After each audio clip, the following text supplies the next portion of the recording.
Game number 1, Ryzing Gaming against the Meme Machine. The Division 1 Cup, ladies and gentlemen, is heading into the next round. We've seen Team Epic have a pretty good run so far, but in the other side of the bracket, we're currently seeing the Meme Machine, who qualified for Division S. Ryzing Gaming, on the other hand, also quite successful lately. And we're really starting to get into the parts of the tournament where we have the top of Division 1 going up against each other. To the left here on our first map in the best of 3 series, on Tomb of the Spider Queen, Ryzing Gaming with Kragoral on Gul'dan, Blank on Leoric, Kastarat on ETC, Zotti on Reyna, and Dakbar. Loosely related to Admiral Akbar on Malfurion. On the right side, the Meme Machine with Death Knight on Diablo, Martin on Tyrande, Slake on Hanzo, Smaragd on Sylvanas, and Sugar Daddy 69 is playing Thrall today. Alright, with that said, let's double check how this is going to work. I mean, when we're looking at Tomb of the Spider Queen, of course, one of the things that you're always going to try and do is to gain a bit of momentum over your opponent. And the cool thing here is, if you actually win a couple of team fights around an objective, you have a very good chance to relieve your opponent of a huge amount of their gems and then simply start a big snowball by getting multiple objectives in a row. So that's what they're going to try and do here. But when you look at the wave clear, we actually have a very fair amount here on the side of Ryzing Gaming. Bot lane, of course, is going to join towards the end. Ooh, Daddy has actually already found a little bit of trouble here. Blank apparently doing a great job against him. Of course, the self-sustain that we have from Sugar Daddy is still pretty neat.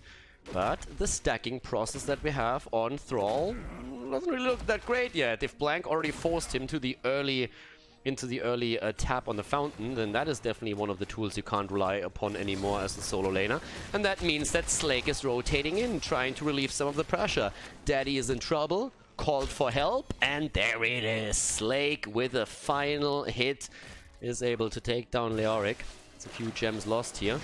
A bit of a nuisance for Ryzing Gaming, because let's face it, start of the game was actually pretty good for the solo lane. Very good indeed. Without the rotation of Slake, very likely Leoric would have dominated that for a long time. But now, of course, we have a bit more momentum here for Sugar Daddy, as he's going to try and get even more stacks together for the Echo of Elements. But Blank on Leoric is doing a fairly good job of trying to keep him low on that, at least as low as he can, and delay it a little bit, so yeah. Top lane, in the meantime, that's where we're currently having the rotation of the 4-man over and over, coming up top and mid lane. The only one that every now and then starts rotating is actually Slake on the Hanzo. So with that said, already Bruiser camp here in the middle. Death Knight looking for opportunities here, yeah. But at the same time, he of course has to be careful. If you have an ETC and Malfurion on the other side, there's some lockdown available. We have Ace in the hole for Reyna, Jimmy. Therefore, gonna try and capitalize on all of the slows. And I mean, there are plenty. There's definitely a fair amount of slows that can be used right now for this. On top of that, of course, now also the extra wave clear for Leo with the Neo Peasants. But full quest talents here for Thrall. I'm actually a little bit surprised that we are seeing the level 4 talent being taken, because Frostwolf pack is normally something that you get when you're heading into Alpha Wolf. I mean, we've been talking about this a lot. But I don't really see necessarily a reason to go into Alpha Wolf here, because you have ETC and Leoric against you. It's not like the opponent is running a Garrosh or Diablo in their front line.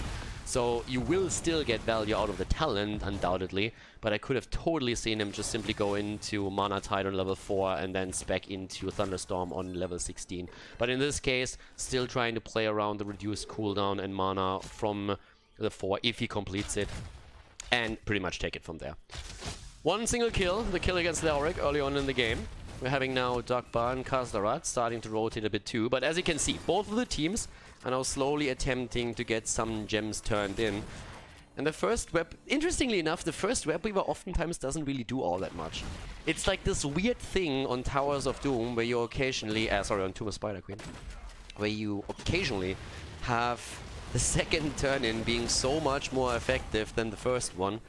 But you can't really bank your hopes on that. Back in the days, there were actually strategies where you let your opponent get the first turn-in, try and set up a strong defense against it, push the lanes out a little bit before those web weavers come out.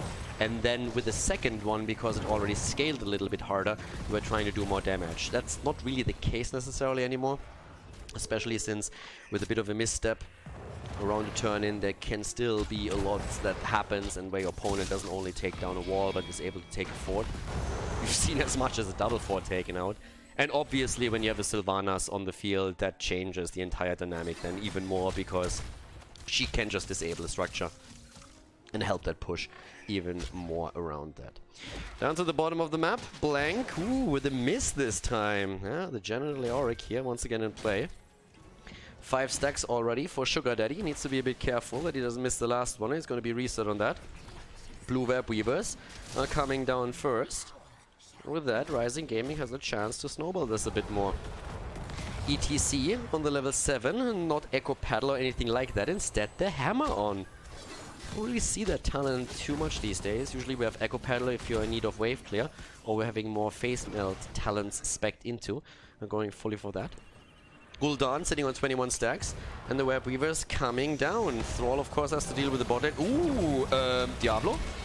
Deathknight was a little bit far out there, but thankfully for him, Gul'dan couldn't quite capitalize on that right away. And on top of it, we had Malfurion missed the roots a little bit, but the damage is still there. The wall is already gone.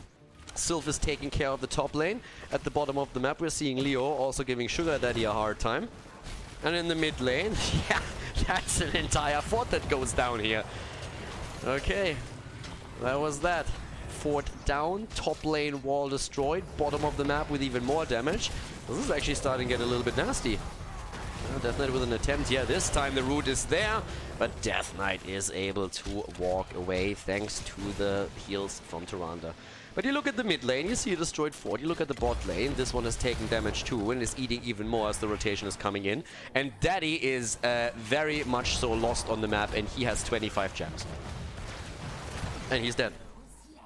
Daddy is dead, and that means 26 gems gone. This is a nightmare for the meme machine. This is an absolute disaster. First turn in, double fort down, 26 gems lost, and now more than half a level behind. Yeah, that's bad to say the least. I mean, on a scale from 1 to Idra, they are probably pretty tilted right now. I'm talking about the red team here, because that did not go well. So with level 10 abilities now available on the other side, there's of course still a chance to maybe hit that small timing window here and get even more kills out of it. But since that window isn't really too big for the time being, they're not playing too much with that. Level 10 abilities also give us the Mosh Pit. We have the Siege Giants taking the bot lane.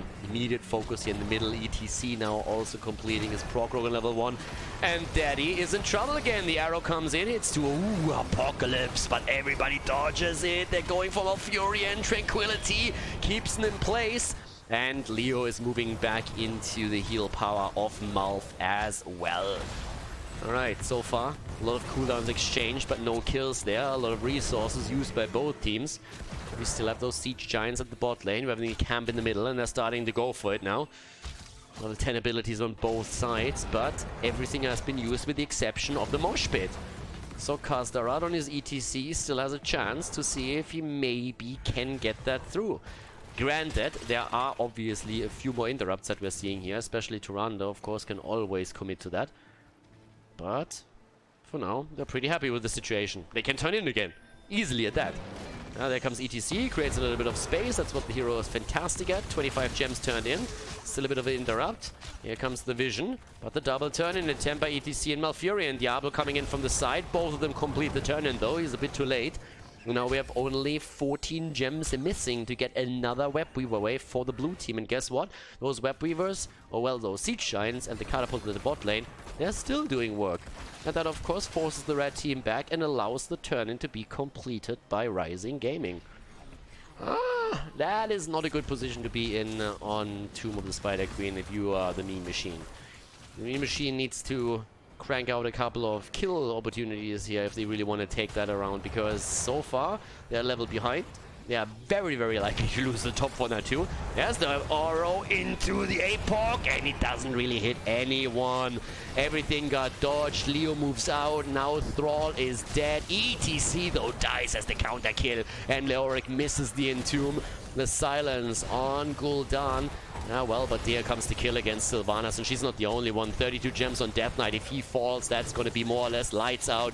Down he goes. Sylph down, Diablo down. They're trying to make a play for Sylvanas now as well, but the gems can't be recovered. The lanes are all getting pushed, and Ryzing Gaming is currently wrecking the meme machine. Meme masters are not memeing anymore. Instead, they're currently on the recipient's end of a bit of a beating here. Ryzing Gaming with level 13 talents right now. Ooh, but Dakba, okay. It's a trap. And yeah, it was one. As Malfurion in particular, walking straight up to that wall might not have been the smartest move there. Death Knight with a great kill. That's exactly what they needed. In the meantime, Sylvanas and Thrall are defending the mid and the bot lane. To be honest with you, that kill should never have happened. That was Malf just positionally griefing a little bit, and it took a lot of the potential damage away that Ryzing Gaming could have done to that top lane. The walls are all down, though. I mean, these are absolutely exposed at this point, and this is going to be rough. I mean, there is still the chance of a comeback. This might still be a 6.5 out of 10 game, because with level 13 talents now in their hands, and at least 3 kills against 4, you can still make that play. They have lost a ton of gems, but they still have enough to get a turn in. And if you get a little bit of momentum with a hero like Sylvanas, maybe a kill or two, you can make a turnaround here. But obviously, losing in total, how many did they lose? I think in total it was like 70 gems on 3 heroes. That's not pretty at all. So if you want to turn it around, then you should better make your move soon. Because once 16 is ready for Ryzing Gaming, they might even go for a boss play. And they're already eliminating a couple of the vision points up at the top. Yeah, they're actually going for the boss here. The owl comes in. There's the scout, and the rotation is on the way. Uh-oh. Okay, this is gonna get interesting really quickly right now. What the... Okay. Alright, here comes the silence at least. Still, ooh, look at Gul'dan. He's so low. The mosh pit against only one hero. That's not gonna be enough. They might lose the boss here. Oh, but Sylvanas goes down. Entomb is hitting to Tyrande. No! Gul'dan drops the damage, and then the last hit from Reyna as he kills Diablo, and the boss is taken. Hanzo, I mean, I hate to say it, I mean, either Slake was drunk a little bit when he fired that arrow, or he needs glasses, one of the two, because that thing was a little bit off, to say the least. And yeah, at this point, with 3 levels ahead, we're having Ryzing Gaming moving through the top lane, and that boss is already a beast. At the bottom of the map, we're still seeing catapults and also the siege giants coming in, so that doesn't look too pretty either. That boss still nearly at full health as they're going for the core. 12 minutes in, and Ryzing Gaming is looking to end the game right here. The core is already falling, and this doesn't look good at all. The meme machine gets completely memed in game number 1 here on 2 of the Spider Queen as Ryzing Gaming goes in and takes that game, and therefore the lead in the best of 3 series here at the Division 1 Cup. GG, well played.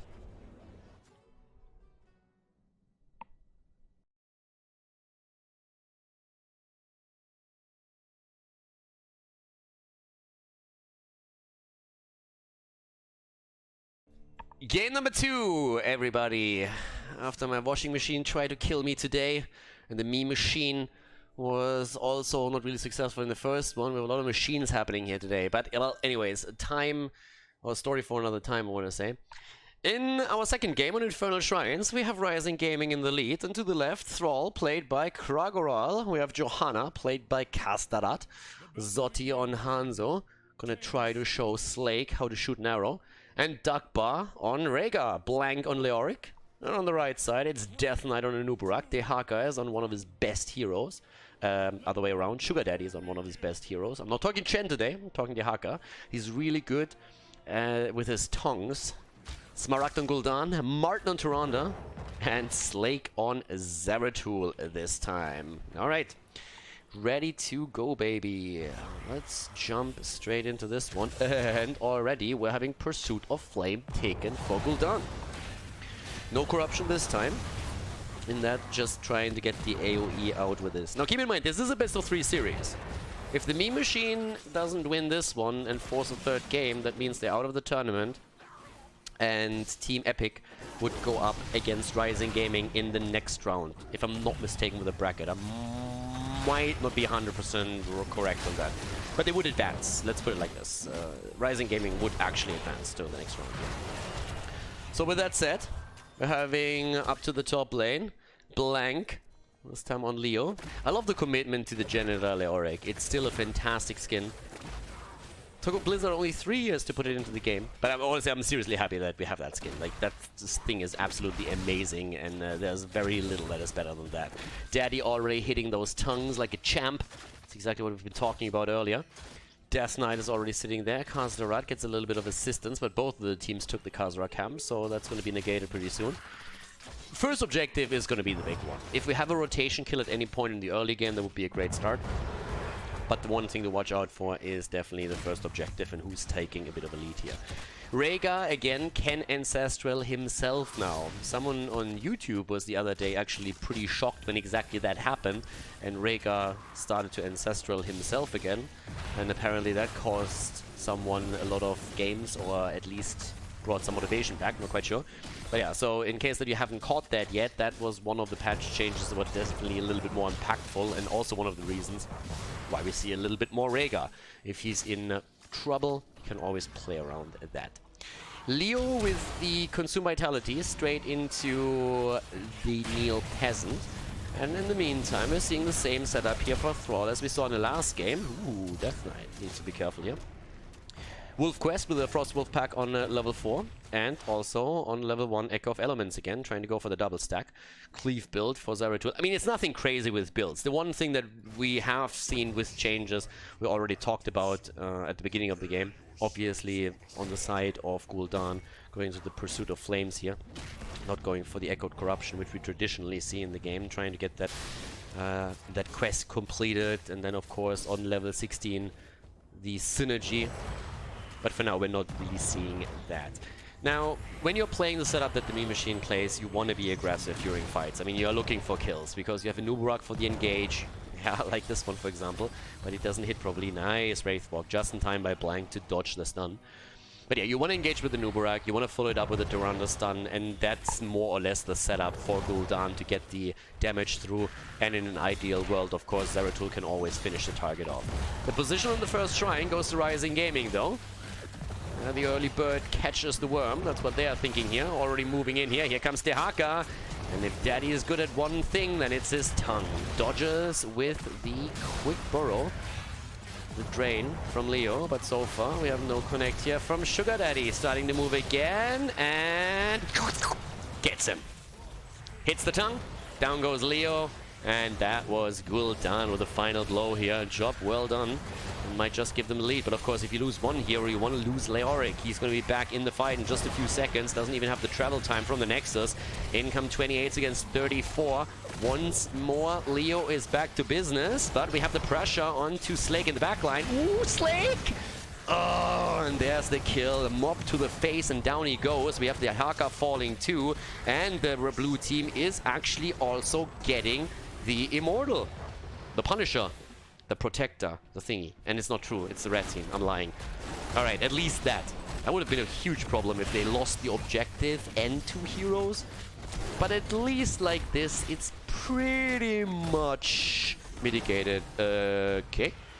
Blank having a little bit of a Leorki moment here in the mid lane. I ghost, I die, I ghost again. That's pretty much what he's doing. Quest talent also completed on Thrall. Gets the double charge now. I mean, Thrall has both of his quests completed at this point, and the Ancestral Wrath on level 7, so we're getting a little bit more burst power by him too.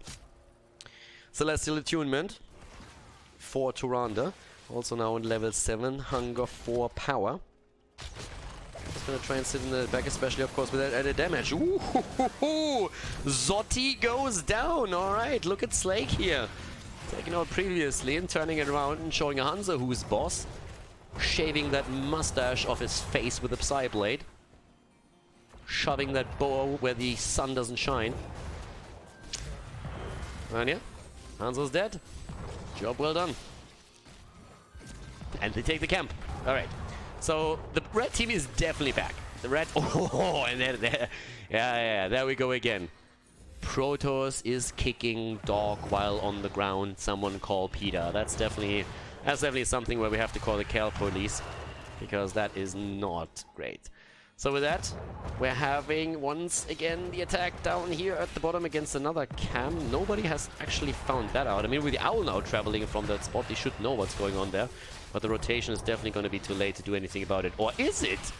Johanna moves in, there's the quest, and Death Knight is low, and the camp is taken away. Khaldor is saying, thanks for the work, boys. I'm gonna get that now. So after all the hard work, camp is taken away.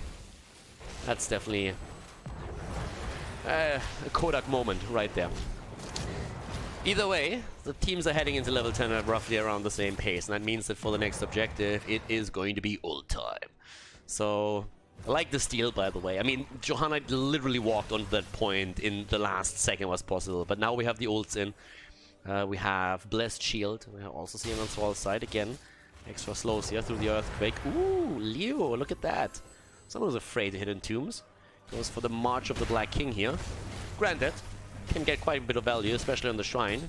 Getting everything here, getting a couple of stacks together too. But again, we all want to see these Entombs, right?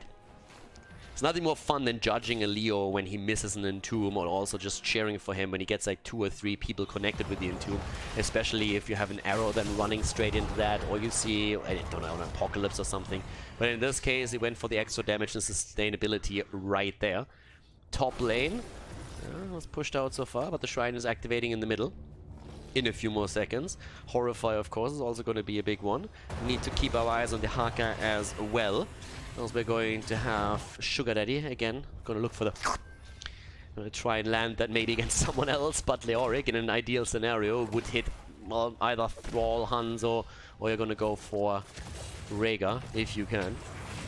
And with that, we're having in the mid lane right now the action starting up, and once again the position taken early by Ryzing Gaming on the Shrine here, trying to go straight into that. Oh, Zoti goes down again. Look at Slake. Slake has a bit of a hard-on for Hanzo in this game.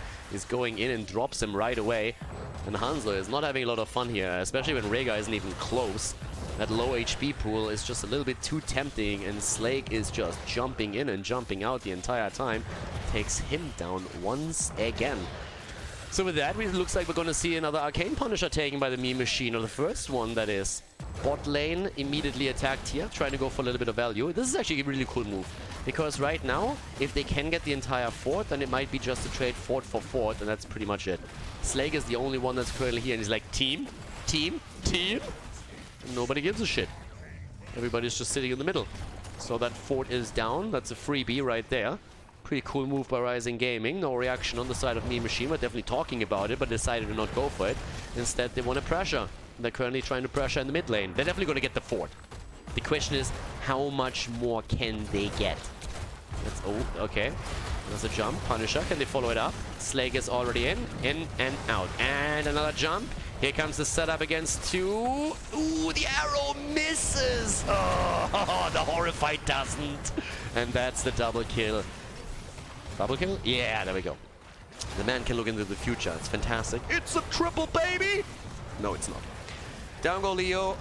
Well, it's a triple. Not against Johanna, but against Slake again. How many times did he die? 3 times down already. Still top damage on his team, but damn, look at the Meme Machine. They thought, boys, in the last game we lost in 13 minutes. Can we make it even quicker with a victory here on Infernal Shrines? Might not be quite able to do that, but hell, they're taking that keep early. Pre-10 minutes! You kidding me? It's like, damn, son. And, well, Hanzo in particular, he is not having a fun time here. Not at all. Slake is mad right now. Slake is just jumping in and jumping out the entire time, and he is killing fools all over the place. It's a little bit of a mad Protoss. I mean, with the little advantage that they have, they cannot also take the camps here, of course, on the map. Still a level ahead. This is also the time when, in an ideal scenario for the Ryzing Gaming, they would attempt to force a bit of a fight, because they don't want to play around a level 7 talent advantage for the Meme Machine already. The anchor play from Johanna. 13 talents on both sides right now. Get this one for free. Deep push in the mid lane. Keep in mind that keep is down, so constant catapults are now spawning on it. And in the meantime, Zeratul is moving onto the lanes and is trying to get those waves cleared pretty quickly to help those catapults also push in the top lane a little bit. The rest of Ryzing Gaming, I mean, right now it's a bit of a passive stance that we're seeing from the Ming Machine. They have no reason to fight here. If they find a kill somewhere, they're definitely going to try and make a move for it. But at this point, they don't have a reason to fight. It's literally an incentive for them to just sit there, catch the experience on all of the lanes as much as they can, safely, get level 16 and then take it from there. But fighting into a team fight right now, it's like, why would you do that? You already have the top lane pushing. Zeratul is starting to rotate in because once 16 drops, which is the case right now, they want to take that battle. And they have the tools to force a fight around a Void Prison, for example. Could also always try to get that cocoon. Daddy is already at the bot lane. He's waiting for that burrow. He's just waiting for his teammates to tell him to come in, and then they're gonna go for the fight. So, yeah. Still. Top lane, let's look at the 16s also. Yeah. I mean, if Daddy is known for one thing, it is his very precise and long tongue. The skills that he has with his tongue are legendary, and that's why we're feeding Frenzy here. More tongue is mostly good. I mean, there can be too much tongue. We all know that too, but oftentimes it's decent. Getting the range in, always a little bit questionable, but we'll see. But that makes it a little bit easier for him. Not that he needs it, but it looks more spectacular, so that's why he goes for it. 17 against 15, that's 5 kills advantage, and now with the 16 talent, as predicted earlier, they're having the full control over the top lane. And this is exactly the scenario I've been talking about. In an ideal world, Ryzing Gaming would have tried to force this a little bit earlier so that they can fight on even talents. Now they have to wait for their own level 16 talent. A bit of an engage at the bot lane, but there's very little that they can use to also force a fight, by the way. They can try and go for a Blessed Shield. Ooh, Slake. Slake with a 3-man VP. Nicely done against Hanzo. Arrow. They really want him. Oh, the Blessed Shield and the kill. Slake goes down. This is one of those moments when as a player you hope that nobody sees that. You hope that it's going to be a tourist moment where the observer is just on the other side of the map. But yeah, they were trying to hunt them down and they got them. And I actually have to commend also Johanna here. Long distance Blessed Shield like that, those miss more often than they hit. So that was pretty well done here. Able to lock him down long enough to get the kill. And now they can make the play for the objective. We might actually see a turnaround in this game. We might see a turnaround here. Level 16 talent on both sides. That gives us the Alpha Wolf again.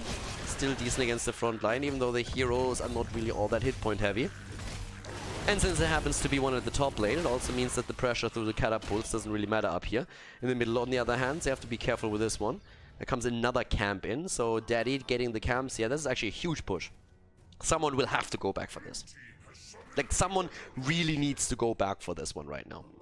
But the defense at the top lane, a little bit questionable. Like, I don't think they can hold the fort. It's more so about the rest. The Haka is pushing out the bot lane, but as I already said, someone has to deal with the middle, and that's going to be Leoric. So he's already riding on his Swiver into battle, trying to clean up the mess that someone else left in the mid lane, while the rest of the team is dealing with the top fort. That's already about to go down. But now you have to be careful if you are Ryzing Gaming, because with Leo missing, if there's a fight around a good cocoon, that could be trouble.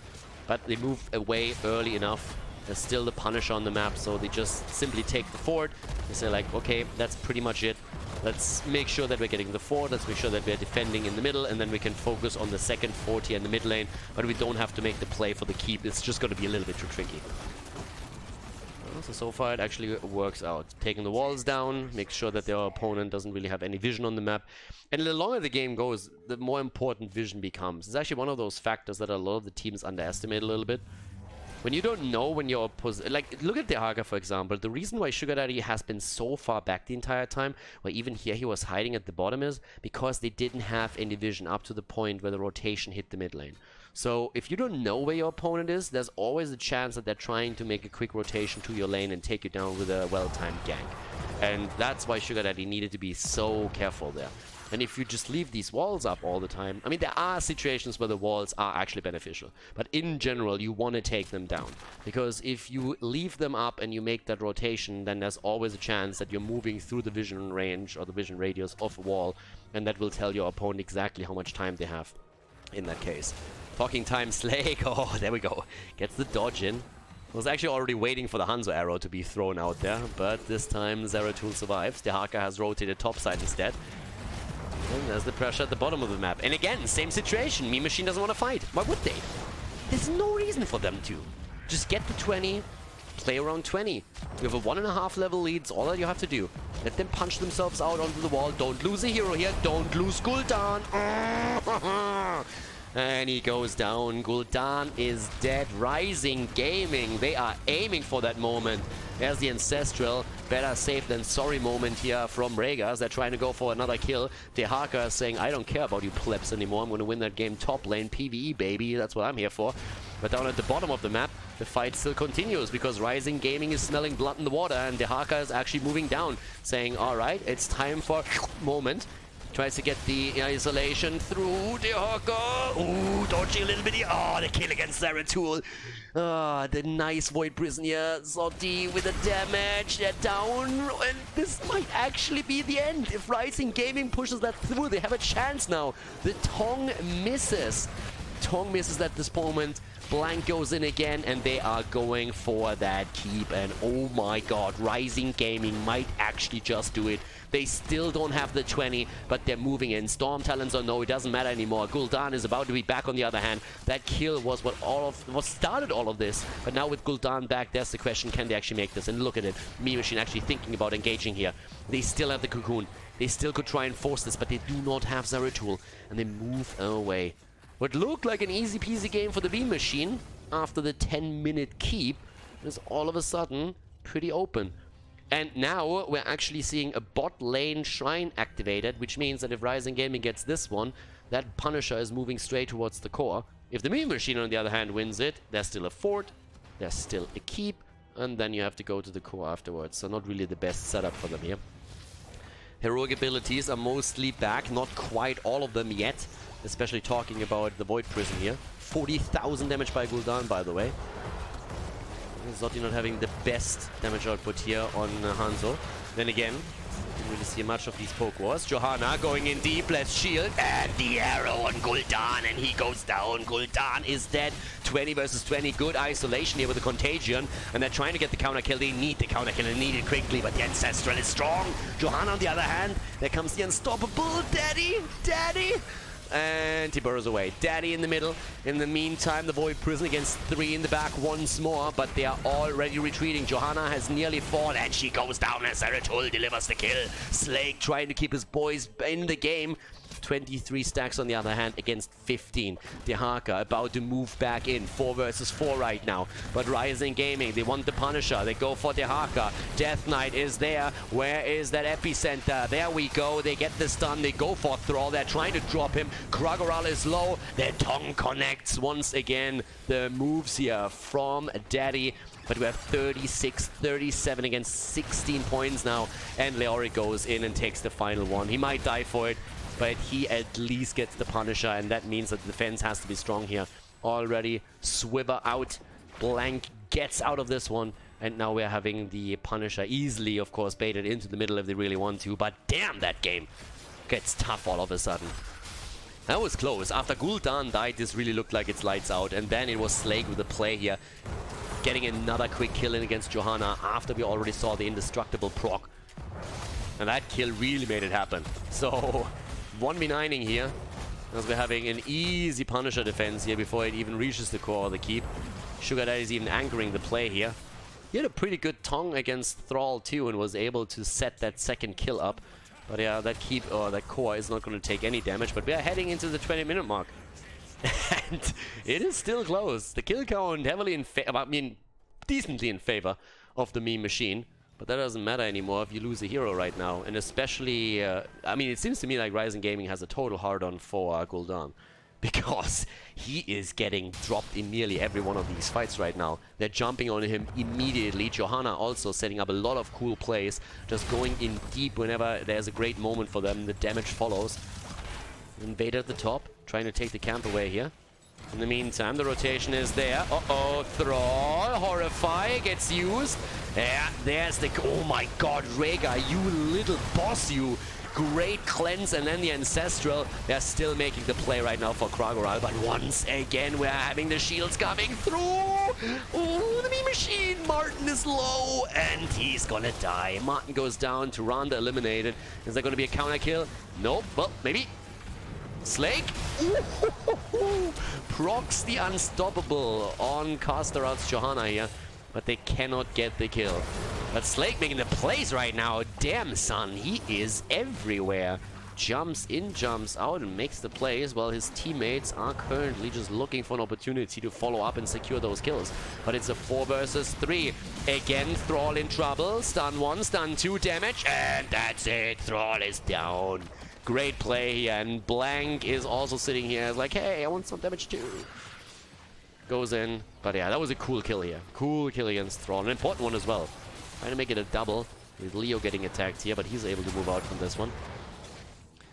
Slake also running really low on the blue stuff. And well, we are still looking at a time frame where that next shrine should still be a 5 versus 5. I mean, you look at Tyrande is going to be back in 4.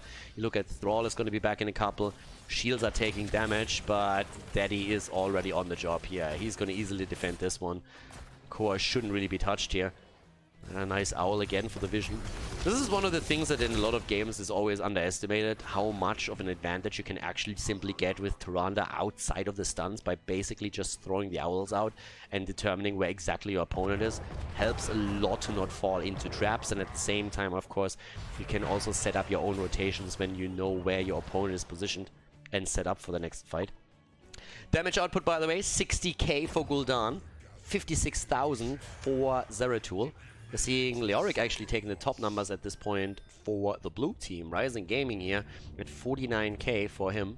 And once again, all of the heroic ability is ready as the shrine is about to start.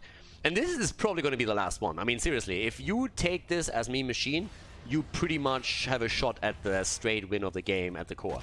And if Ryzing Gaming gets it, I'm going to be honest, that keep is going to fall, and very likely you're going to be able to make a play for the core too. If that's how it's going to work out, that's a different question. Vision already there. Position on the shrine from Ryzing Gaming. They're trying to take that now. Early start again. Here comes the Haka. Moves in at the side and is trying to make his play. Johanna again zoning, but Smaragd this time a little bit farther back and gets the damage out with his Gul'dan. Easy peasy. Here comes the engage. Good Iron Skin. Immediately being used here. They're trying to make the play. The Cocoon gets murdered, and here's the Horrify. The immediate jump onto Thrall. Great move by Zeratul again in the back as he drops the Prick Void Prison. Down goes Hanzo once again, and the Meme Machine self-ancestral Rhaegar. Look at you, good doggy. That's a good doggy. But in the meantime, that's another one that they can't save. Yep, looks like we're going to see one more fall. Leo tries to get away, but Blank is going to die, and that's the third one. 3 down, and with that, we're now having 13 kills against 7. They're making the play for the punish. They're already moving into the middle. They want to end the game right here. They just keep the Haka back. He can always global back in, but this is pretty much lights out at this point. Starting to move straight onto the core itself. 3 heroes are dead on Ryzing Gaming's side. The Haka is about to take the Punisher. It's a Mortar Punisher and it's on its way, but that core is falling quickly. Leo isn't even back yet. Khaldor is trying to buy as much time as he possibly can. They're making the play for Rhaegar in the backline. That doesn't work out, but Johanna still alive, still making plays. Cocoon against Rhaegar as they're going for Jojo, and she's gonna fall. Jojo is gonna die here for sure. Yep, in they go, and their core is already falling. The Punisher wants a piece of the action as well as he's jumping in deep, trying to get the Priest on in. Death Knight is low, might even fall here, and does, but so does the core, as we are seeing the Meme Machine tying the series up and forcing the 3rd game of the series. Great play, well done. Ryzing Gaming against the Meme Machine are going to go into a final map.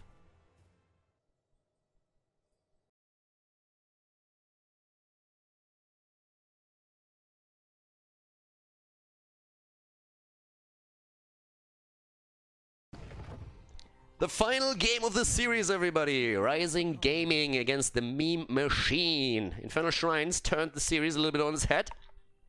But now we have on the left, in blue, Dakbar on Tyrande, Khaldor on Muradin. So again, pretty nice stun setup here with Stormbolt into the Flare. Leoric played by Blank, Kragero and Greymane. And Zotti on Zeratul, and I detect the trend. Zotti is always copying the hero that Slake played in the previous game. I think we're onto something here.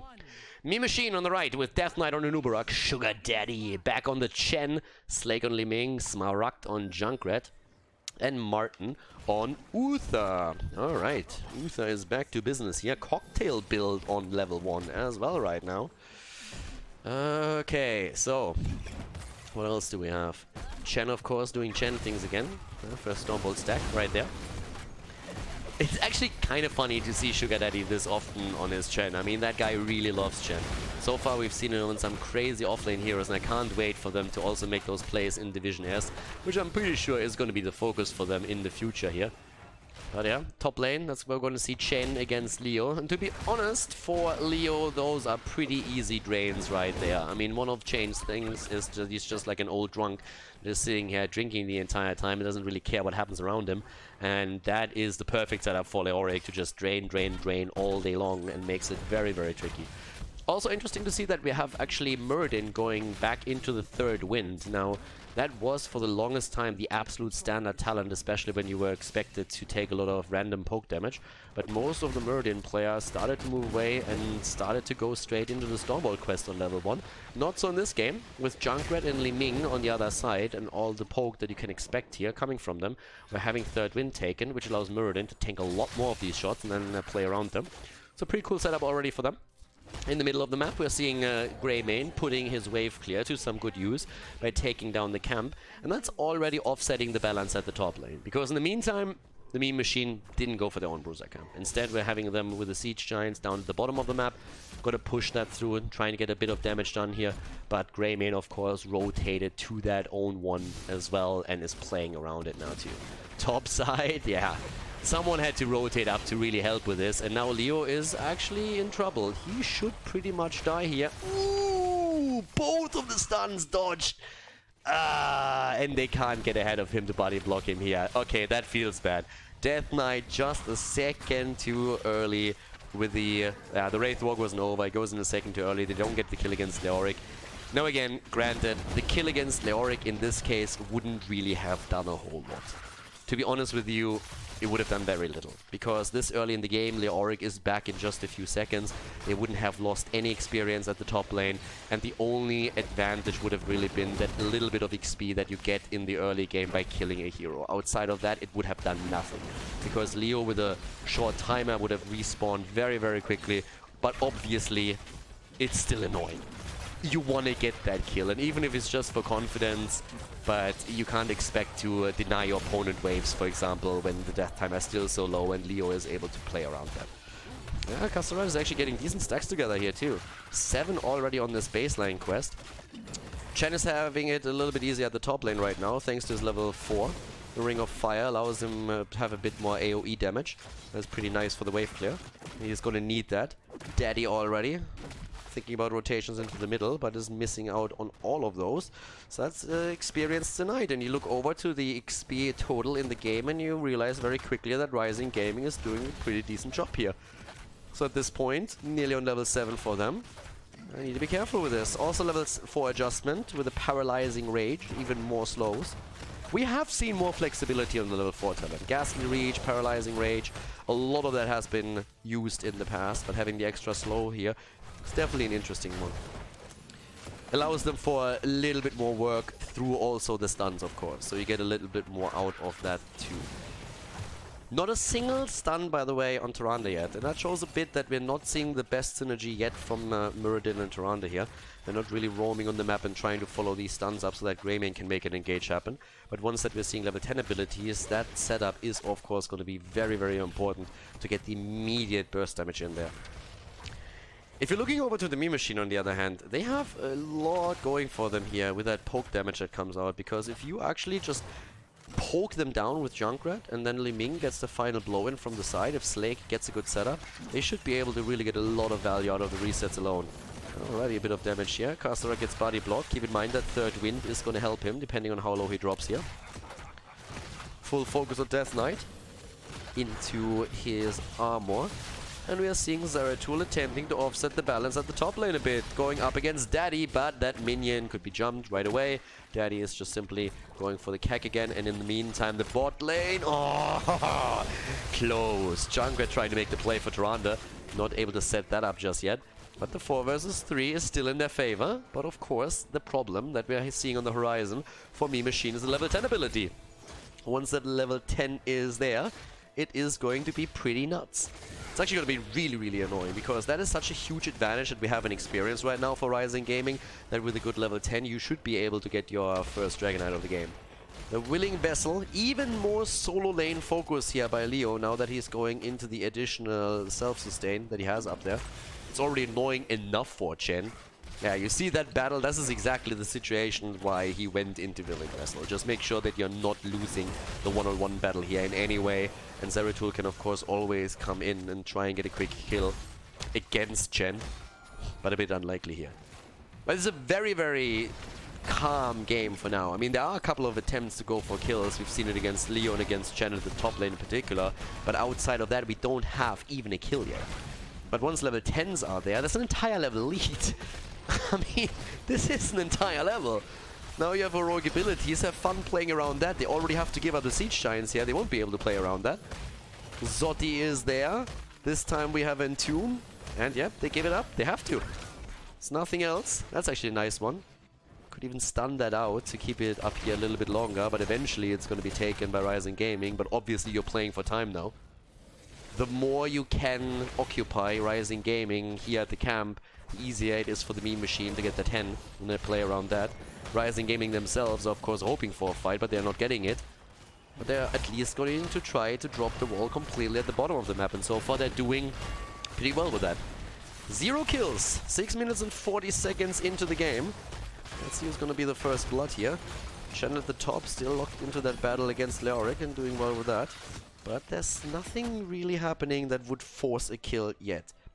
By the way, Kek for Chen. So we're going to see him with the barrel. Oh, that's the first kill. No! What? Oh my god, the disengage with the thick skin here actually allows him to stay alive, especially with the Tyrande heals coming through and the ult being used from her. Still no kill. 7 minutes in, and that should have been a kill right there. But the second attempt is successful. This time we see the Calamity coming in, and that's the end of Greymane. The dog is dead. Alright, Ming is taking the kill. And now they have, of course, an attempted go for the Dragon Knight itself. A little bit unlikely that it's going to work out. Blank at the top is already trying to fight for it, but again, like the two of them are just going to sit there all day long and neither is going to die. This is going to be one of the longest one-on-one battles in the history of Heroes of the Storm. Down here. Nice! Oh, clutch!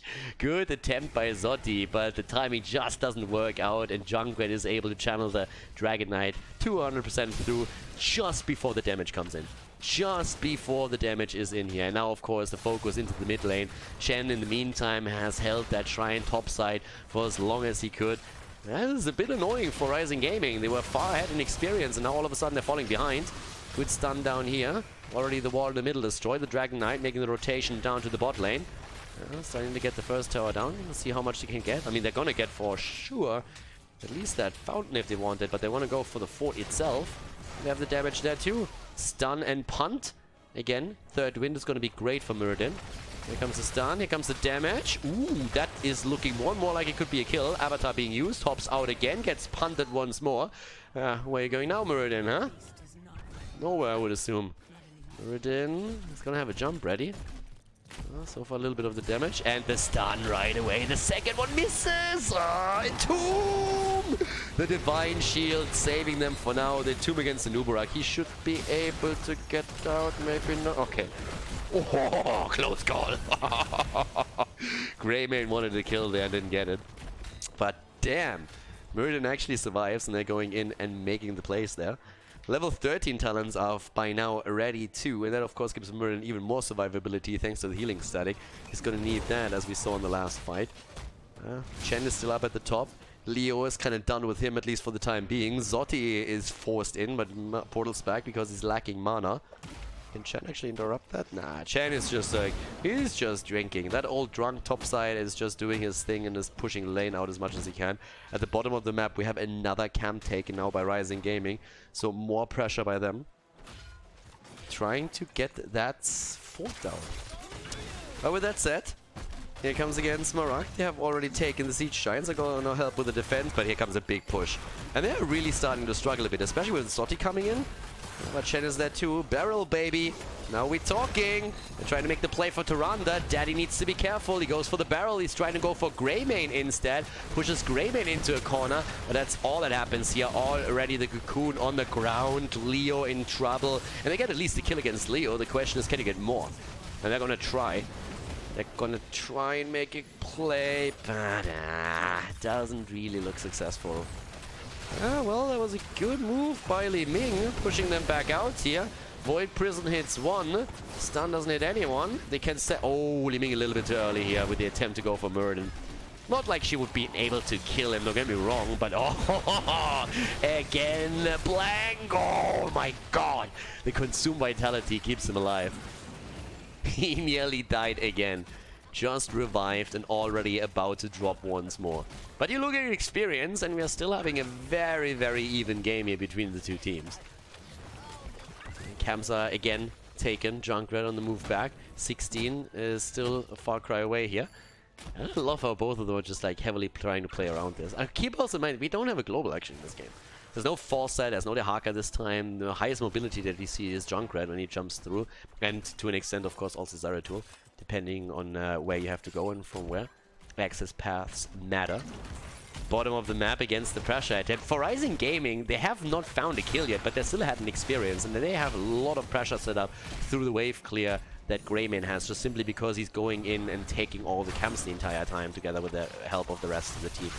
And those camps are doing work. I mean, the Bruiser camps bot side have helped them to nearly get the bottom fort.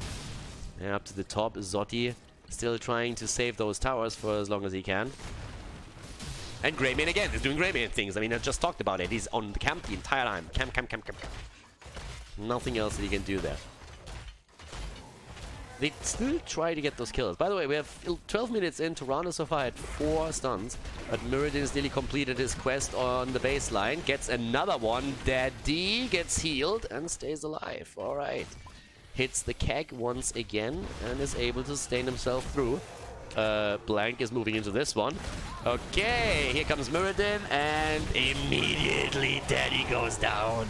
Even with the heals, there's no chance. Martin also has to move out, and once again, the same as in game number 1, we see Ryzing Gaming coming in at the perfect moment and just stealing it away. Very, very annoying. And now you have a double. This is actually terrifying. Level 16, a double bruiser camp that pushes topside. Have fun with that. That's actually nasty as hell. Have fun dealing with that right now. I mean, that fort is a goner 100%. You're already down a talent again. Well, the 16 is now being picked up, but I want to see what happens on that top lane now. Because they're actually abandoning it. I mean, Bridge of Death, again, you don't really want to go into that. But I could have totally seen them try and make the play there. Instead, they get the Dragonite, which isn't too bad either, don't get me wrong. They're going to get another fort out of this, but holy hell. That topside pressure is insane. And we still have Sugar Daddy trying to hold this. He can't even help the team out to defend bot lane. So that DK should get an easy fort here. And the question just simply is how much more can they get? And they were behind in kills the entire time. They get 2 and all of a sudden that happens. They already won game number 1. The question now is, can they win the series? Can they actually drop the meme machine?